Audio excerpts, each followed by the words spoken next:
아이가 태어난 날을 잊을 수가 없습니다. 분만실에서 아기 울음소리를 기다렸어요. 하지만 고요했습니다. 간호사들이 분주하게 움직였고 의사 선생님의 표정이 심각해지는 게 보였죠. 그리고 조심스럽게 건네진 말. 아기에게 문제가 있는 것 같습니다. 정밀 검사가 필요해요. 그 순간부터 우리 부부의 삶은 완전히 달라졌습니다. 중증 뇌성마비. 의사는 조심스럽게 설명했어요. 운동 능력에 심각한 장애가 있고 인지 발달도 어려울 것이며 언어 습득은 매우 희박하다고 했습니다. 말을 할 수 있을까요? 남편이 떨리는 목소리로 물었습니다. 의사는 고개를 저었어요. 가능성은 매우 낮습니다.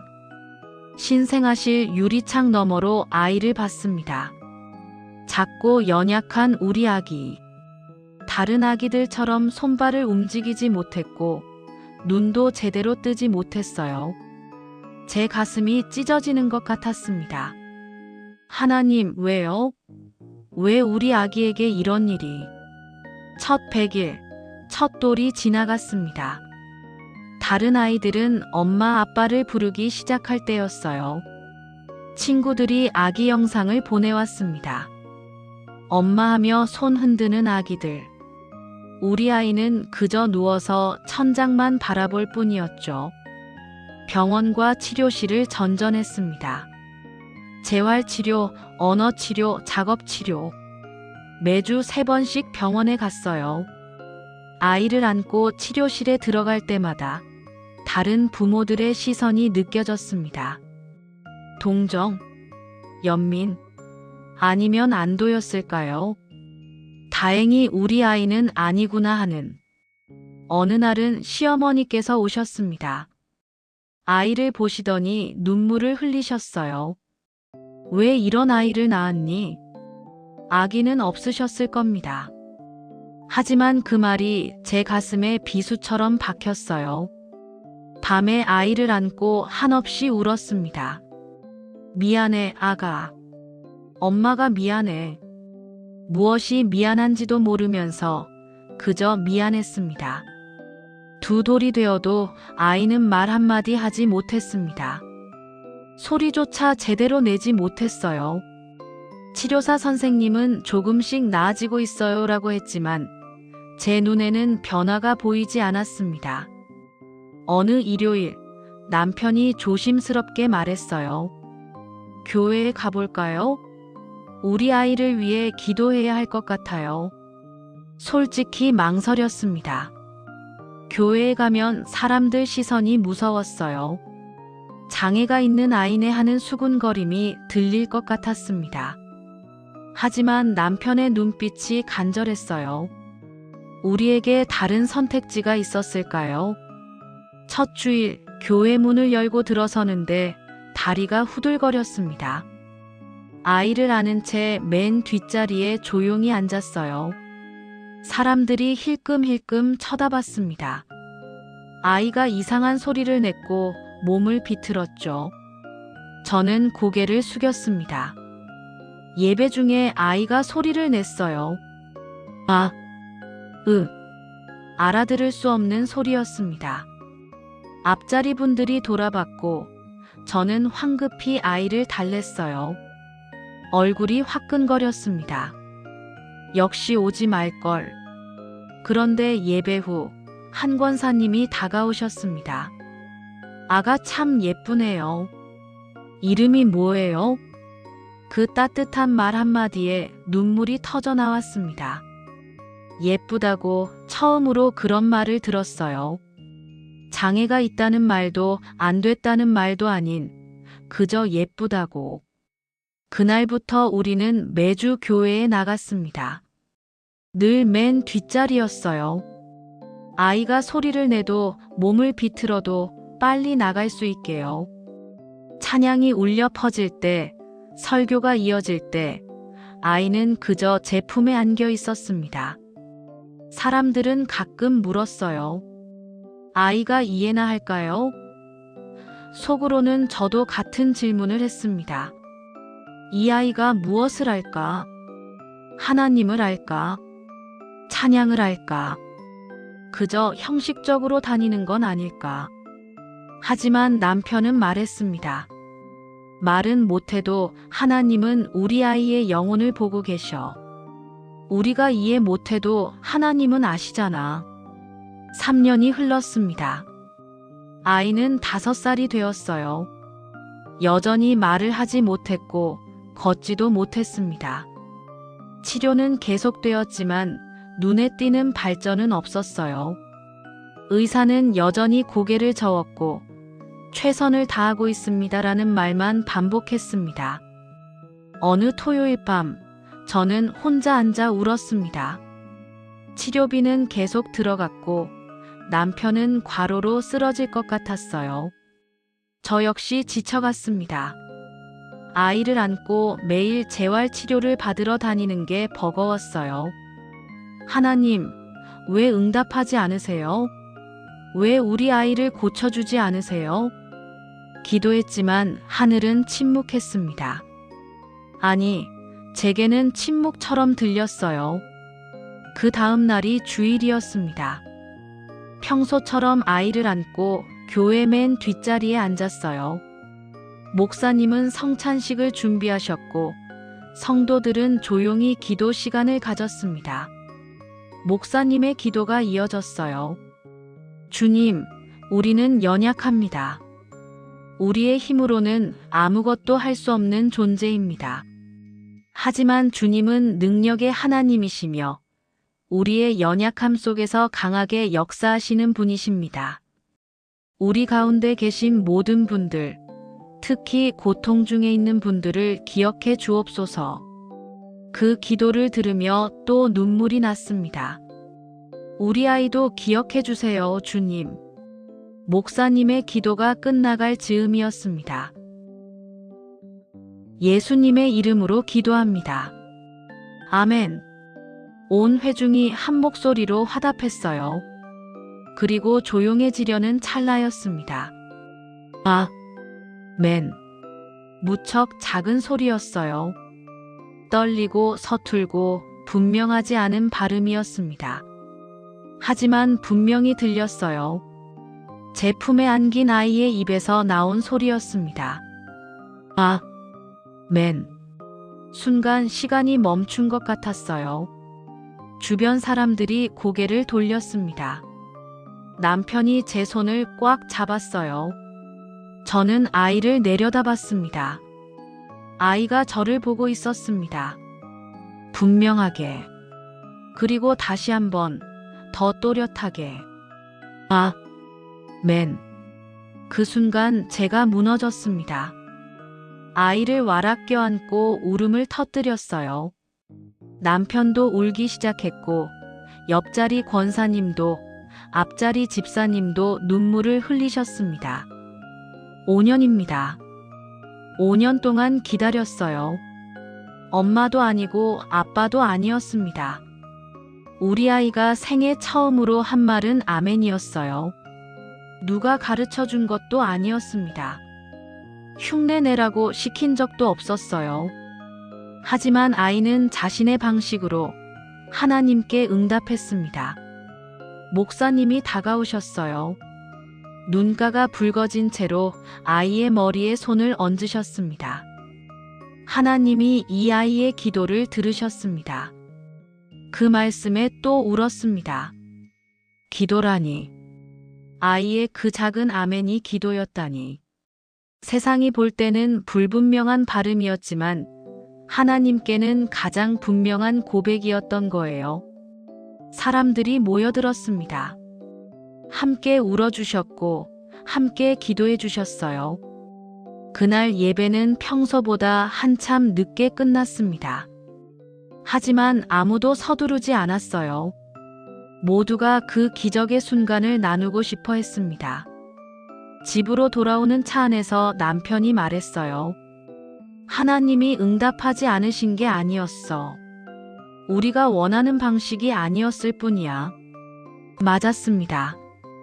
저는 아이가 걷기를, 달리기를, 또래 아이들처럼 말하기를 원했어요. 하지만 하나님은 더 귀한 것을 보여주셨습니다. 말의 능력이 아니라 영혼의 언어를요. 그날 이후 천천히 변화가 시작되었습니다. 아멘을 시작으로 아이의 입에서 조금씩 소리가 나오기 시작했어요. 6개월 후 어느 저녁이었습니다. 제가 저녁을 준비하고 있는데 뒤에서 소리가 들렸어요. 엄마. 손에 들고 있던 국자를 떨어뜨렸습니다. 아이를 바라봤어요. 아이가 저를 보며 웃고 있었습니다. 엄마. 남편을 불렀습니다. 남편이 달려왔고 우리는 또 울었어요. 6년을 기다린 엄마였습니다. 그 후로 조금씩, 정말 조금씩 단어가 늘어났습니다. 아빠, 물, 밥 줘. 또래 아이들처럼 빠르지는 않았어요. 발음도 여전히 서툴렀습니다. 하지만 우리에게는 기적이었습니다. 7살이 되어 특수학교에 입학했습니다. 처음 학교에 가는 날 불안했어요. 아이가 친구들과 잘 지낼 수 있을까? 선생님들이 잘 돌봐주실까? 하지만 기우였습니다. 특수학교에는 우리 아이처럼 느린 속도로 세상을 배워가는 아이들이 많았어요. 선생님들은 인내심을 가지고 한 글자, 한 단어씩 가르쳐 주셨습니다. 무엇보다 주일학교가 아이에게는 특별한 곳이었어요. 교회 학교 선생님들은 아이를 특별히 돌봐주셨습니다. 찬양 시간에 아이가 박자를 못 맞춰도 율동을 못 따라 해도 그저 함께 있어 주셨어요. 한 선생님이 말씀하셨습니다. 이 아이는 우리에게 믿음이 무엇인지 가르쳐 주는 선생님이에요. 초등학교 3학년 때였습니다. 교회에서 크리스마스 발표회가 있었어요. 아이들이 성탄극을 준비했는데 우리 아이도 참여하고 싶다고 했습니다. 엄마, 나도 하고 싶어. 망설였어요. 무대 위에서 실수하면 어쩌나, 다른 아이들에게 방해가 되면 어쩌나. 하지만 아이의 눈빛이 너무 간절했습니다. 교회 학교 교사들과 상의했어요. 선생님들은 흔쾌히 동의해 주셨습니다. 천사 역할이 딱 좋을 것 같아요. 한 줄만 하면 돼요. 연습이 시작되었습니다. 아이의 대사는 기쁜 소식을 전하러 왔습니다. 한 줄이었어요. 하지만 그 한 줄이 너무 어려웠습니다. 발음도 어려웠고 한 번에 다 말하는 것도 힘들었어요. 매일 밤 함께 연습했습니다. 기쁜 소식을 전하러 왔습니다. 수없이 반복했어요. 아이는 포기하지 않았습니다. 크리스마스 당일, 교회는 많은 사람들로 가득 찼습니다. 성탄극이 시작되었고 아이의 순서가 다가왔어요. 천사 옷을 입은 아이가 무대 위에 섰습니다. 조명이 아이를 비췄어요. 아이는 떨고 있었습니다. 긴장한 게 보였어요. 숨을 깊이 들이마셨습니다. 기쁜 소식을. 목소리가 떨렸습니다. 전하러 왔습니다. 완벽한 발음은 아니었어요. 중간에 호흡도 끊겼습니다. 하지만 끝까지 했어요. 회중에서 박수가 터져 나왔습니다. 저는 남편 어깨에 얼굴을 묻고 울었어요. 무대 위의 아이는 환하게 웃고 있었습니다. 그날 밤 아이가 말했어요. 엄마, 나 목사 되고 싶어. 응, 목사. 응, 하나님 말씀 전하고 싶어. 10살 아이의 말이었습니다. 저는 웃으며 대답했어요. 그래, 그럼 열심히 공부해야겠네. 그저 어린아이의 꿈이라고 생각했습니다. 곧 다른 꿈으로 바뀔 거라고요. 하지만 아이는 진심이었습니다. 중학교에 올라간 후에도 아이의 꿈은 변하지 않았습니다. 교회에서 보내는 시간이 점점 많아졌어요. 새벽 기도회에도 나갔고 수요 예배, 금요 기도에도 빠지지 않았습니다. 또래 친구들에게서 상처를 받을 때도 많았어요.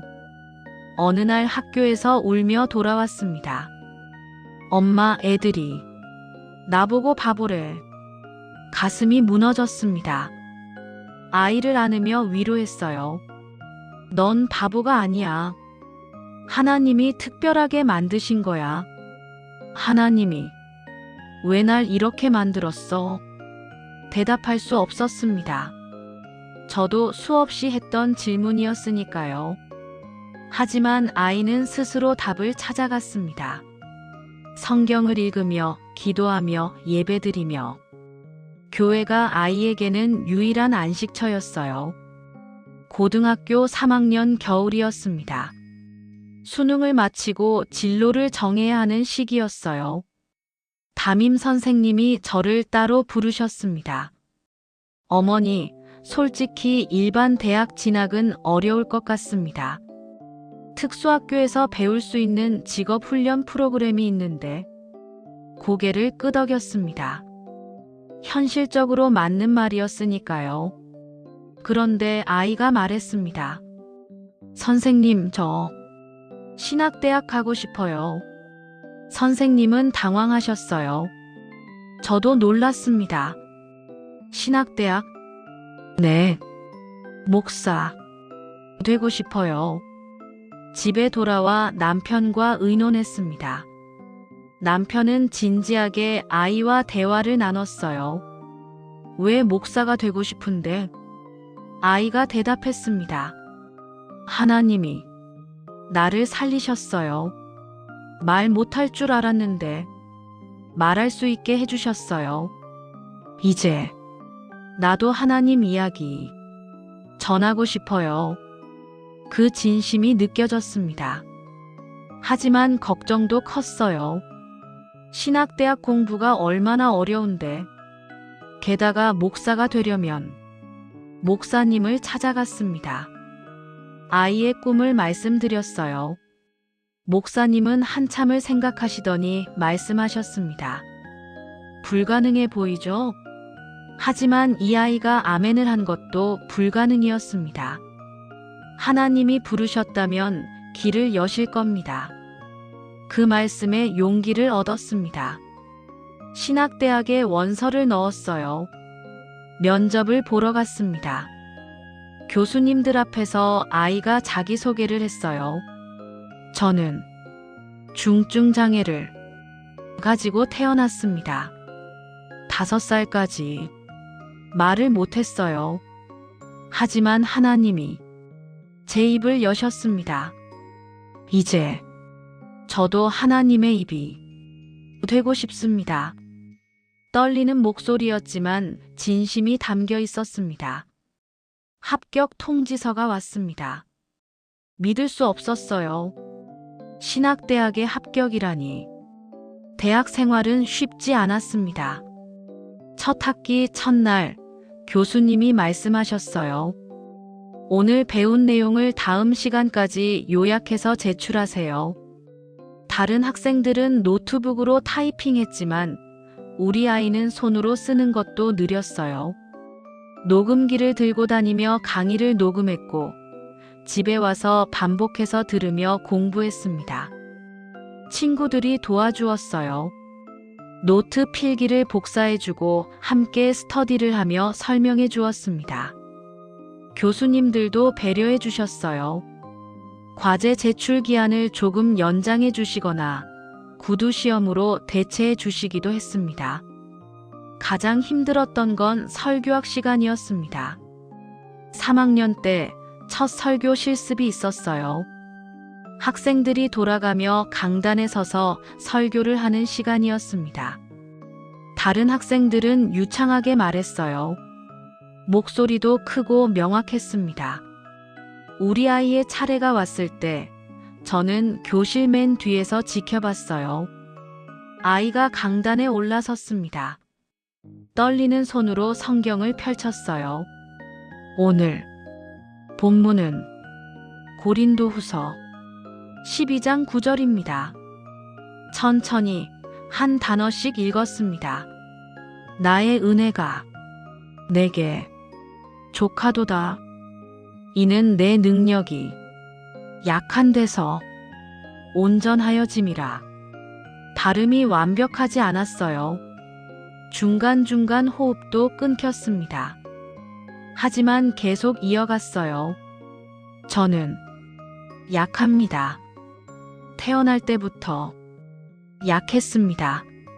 하지만 하나님의 능력은 제 약함 속에서 강하게 나타났습니다. 아이의 간증이 이어졌습니다. 어떻게 말을 배웠는지, 어떻게 하나님을 만났는지, 서툰 발음으로 느린 속도로 하지만 진심을 담아 전했습니다. 15분 설교 시간이 20분이 넘게 걸렸습니다. 하지만 아무도 지루해하지 않았어요. 교실은 조용했고 몇몇 학생들은 눈물을 훔쳤습니다. 설교를 마치고 자리로 돌아올 때 교수님이 말씀하셨습니다. 설교는 발음이 아니라 영혼입니다. 오늘 우리는 진짜 설교를 들었습니다. 그날 저도 울었습니다. 강단에 선 아들을 보며 그 서툰 설교를 들으며 하나님의 은혜가 얼마나 크신지 다시 한번 깨달았어요. 4년이 빠르게 지나갔습니다. 졸업학기 목사 안수 시험을 준비했어요. 필기 시험도 있었고 설교 실기 평가도 있었습니다. 시험 전날 밤 아이가 말했습니다. 엄마, 떨어지면 어떡해? 떨어져도 괜찮아. 다시 도전하면 되잖아. 근데 난 정말 목사 되고 싶어. 하나님이 부르셨잖아. 하나님이 길 여실 거야.